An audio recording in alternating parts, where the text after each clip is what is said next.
తిరుమలగిరి మండలం తిట్టకుంట గ్రామం సర్పంచ్ అయినటువంటి గోగు బాలయ్య గారు మనతో ఉన్నారు. సార్ నమస్తే సార్. చెప్పండి, మీరు కాంగ్రెస్ పార్టీ ప్రవేశపెట్టిన 6 గ్యారెంటీలు మీ గ్రామంలో ఎలా అభివృద్ధి చెందుతున్నాయి సార్? వాటిని మీరు ఎలా ముందుకు తీసుకెళ్తున్నారు? దానా చెప్పాలి. ఇప్పుడు 6 గ్యారెంటీలు అంటే ఇప్పుడు మన ఊళ్ళో చెత్త గిట్లా అంతా ఇదే చేసినాం తేటగా. ఇప్పుడు ఒక పైపులు పలిగిపోతే పైపులు చేపించినాం, ఒక బోరు కాలిపోయింది అది కూడా చేపించినాం, మురికి కాలువలు చేపించినాం. ఇంకేమున్నాయి? ఇప్పుడు కాంగ్రెస్ పార్టీ ప్రవేశపెట్టినటువంటి 99 ప్రణాళికలో మీ గ్రామాన్ని ఏ విధంగా తీర్చిదిద్దబోతున్నారు సార్? మేము ఇప్పుడు మేము సమస్యలు ఏవి ఉన్నా కూడా తీర్చేదానికి నేను దానికి ఓకే. ఇప్పుడు నేను చేసినవి కూడా ఇప్పుడు మురికి కాలువలు తేటగా చేయించినాం, చెత్త గిట్ట మొత్తం తేటగా చేయించినాం.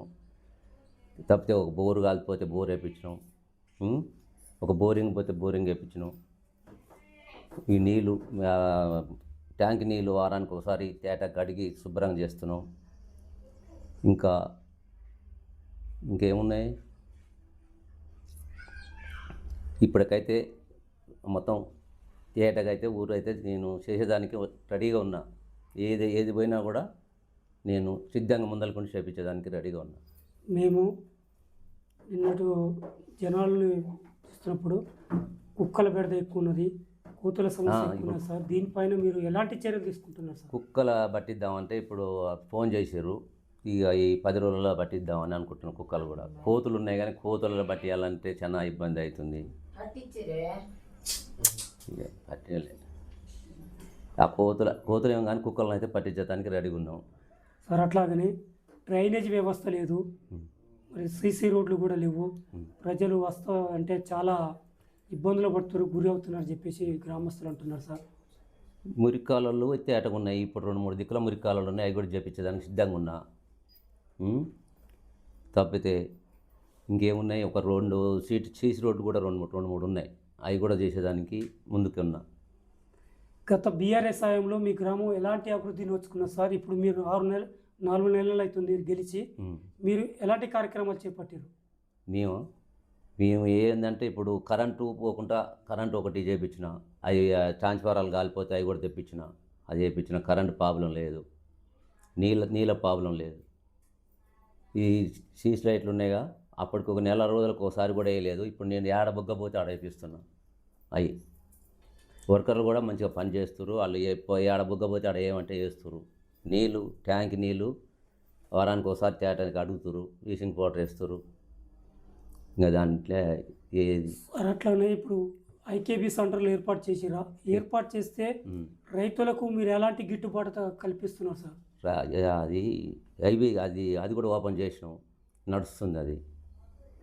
అంటే కాంగ్రెస్ పార్టీ అంటే కాంగ్రెస్ కన్నా గొప్పకునే వాళ్ళు మాత్రమే మీరు ఐకేబీలో తొందరగా వాళ్ళకి కాటాలు ఇస్తున్నారంట, మిగతా వాళ్ళు పట్టించుకుంటారు అంటున్నారు. దీనిపైన సార్ ఏం పట్టించుకుంటాను, వేస్తూనే ఉన్నాం, అది ఆగుతలేవు, అది సమస్య లేదు.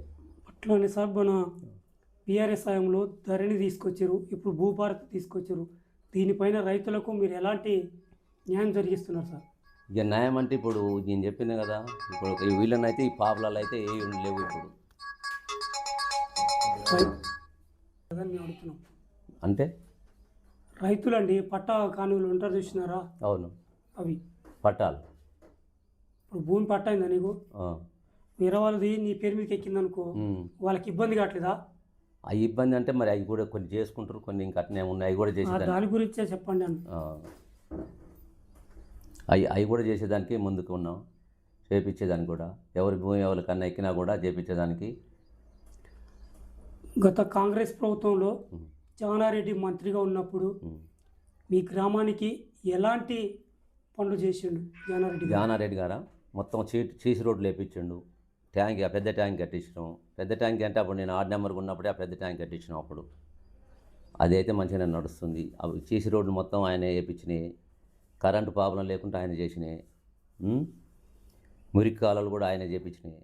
ఈ ఊళ్ళో కాంగ్రెస్ ప్రభుత్వంలో చేసిన ఇండ్లు కానీ ఇందిరమ్మ ఇండ్లు కూడా కాంగ్రెస్ ప్రభుత్వంలోనే వచ్చినాయి. అటు వరకు 10 సంవత్సరాల సందికి ఒక ఇల్లు కూడా రాలే. ఇక్కడ ఇందిరం ఇల్లు ఉమ్. కాంగ్రెస్ పార్టీ కండవ కప్పుకున్న వాళ్ళకి మాత్రం ఇచ్చిరాట, మిగతా వాళ్ళకి ఇవ్వలేదని చెప్పేసి కొంతమంది గ్రామస్తులు మాకు మొత్తం టీఆర్ఎస్ వాళ్ళకి ఇచ్చినాం అది కూడా. అట్లా ఈ తేడా లేదు, వాళ్ళు వీళ్ళు అనేది ఏం లేదు. ఎవరికైతే ఇల్లు లేదో వాళ్ళకి ఇచ్చినాం. ఆ ఇచ్చిన వాళ్ళు కూడా ఈ 4 ఇండ్లు కట్టుకోలేకపోతున్నారు వాళ్ళు. అట్లా సార్ నిన్ను గెలిపించినటువంటి గ్రామ ప్రజలకు మీరు ఏం చెప్పదలుచుకున్నారు సార్? నేను ఆ గ్రామ ప్రజలకు అది వచ్చినా కూడా నేను ముందలుకొని చేపించేదానికి నేను సిద్ధంగా ఉన్నా. మీ ఎమ్మెల్యే గారు మీ గ్రామానికి ఏమైనా దర్శిస్తే ఎలాంటి కార్యక్రమాలు చేపట్టిండు? ఇప్పుడు నేను వచ్చిన కాడ నుంచి ఏ ప్రాబ్లం లేకుండానైతే వాళ్ళే ఇప్పటికైతే నడిపిస్తున్నా. ఇంకేదైనా ప్రాబ్లం ఉన్నా నేను ముందలుండి చేపించేదానికి రెడీగా ఉన్నా. సార్ ఇప్పుడు మంత్రి ఎమ్మెల్యే అంటే ఒకే ఇంట్లో ఒకే కుటుంబ పాలన అని గత బీఆర్ఎస్ సాయంలో ఈ కుటుంబ పాలన అన్నారు. ఇక్కడ సాగర్లో కూడా కుటుంబ పాలన అని చెప్పేసి కొంతమంది చెప్తున్నారు సార్. దానిపైన ఏం చెప్తారండి? కుటుంబ పాలన అంటే ఏంది? ఎవరికేమో అయింది? దానికి ఏమన్నా అన్నారా?